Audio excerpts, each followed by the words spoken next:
Every young South African woman carries a dream. A dream to escape the struggle, to touch the sky.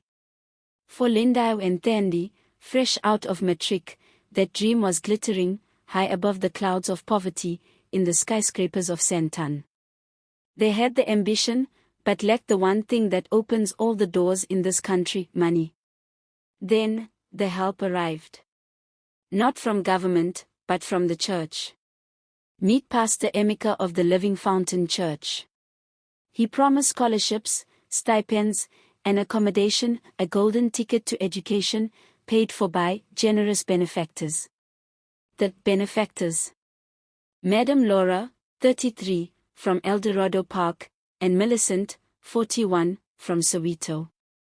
They were polished, successful, and ran the glamorous Club Moya.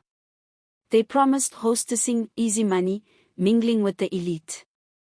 The girls were blinded by the shimmer. But Lindi's mother, MaZulu, a devoted congregant, felt the cold, hard twist in her gut. She remembered Laura and Millicent's pasts. Had these women truly been redeemed, or simply rebranded? The dream seemed real. New clothes, a nice apartment, and the thrill of Sandton weekends. Lindi and Thandi were ready to work. But the hostessing at Club Moya wasn't about serving drinks, it was about serving men, rich, often old, foreign men. Laura and Millicent were ruthless. They demanded the girls drink more, tolerate more, and give more, for a fraction of the promised pay. The scholarship was actually a debt they had to repay through indirect prostitution. For some, the initial horror faded into the temptation of quick, easy money. Greed whispered, and they chose the path of gold over peace. But Lindi was suffocating. She saw the truth: they weren't bottle girls, they were human commodities. Pastor Emeka, corrupted by those who use fetish means for wealth, used his pulpit to control them. He preached of gratitude and obedience, twisting the word of God to justify their exploitation. He made them feel guilty for resisting the very people destroying them. Lindi was fading. MaZulu saw the darkness behind her daughter's eyes.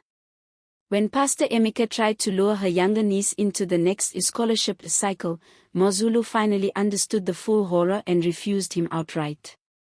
MaZulu marched into the pastor's office. She demanded to know why a man of God, without a wife or family, stood shoulder to shoulder with known club owners. She exposed his unaccountable life and the empty souls of the girls he claimed to save. Emeka cracked. He didn't confess, but his anger confirmed the chilling reality: the church was the front, the club was the market. The scholarship was the bait. This was a human trafficking ring. MaZulu went to the police. The operation was busted. The Sandton glamour faded into the harsh light of the law. To all young women of South Africa, be vigilant.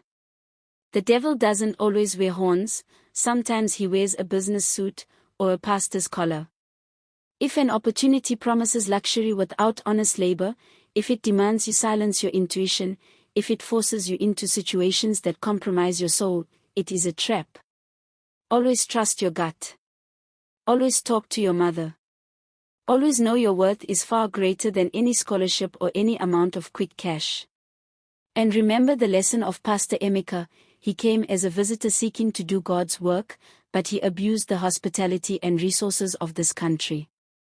Respect for the law and the community is vital for everyone, especially those who come here to live and work. Emeka's betrayal of trust fuels the very anger South Africans hold against those who disregard our laws and values. South Africans are not xenophobic, we are fighting criminal activity and criminals, regardless of where they come from. All visitors must respect the laws of the country. If this story opened your eyes, help us share this crucial message. Like this video, comment with the biggest red flag you look out for, and subscribe to African Conceptz Storytelling for more powerful narratives.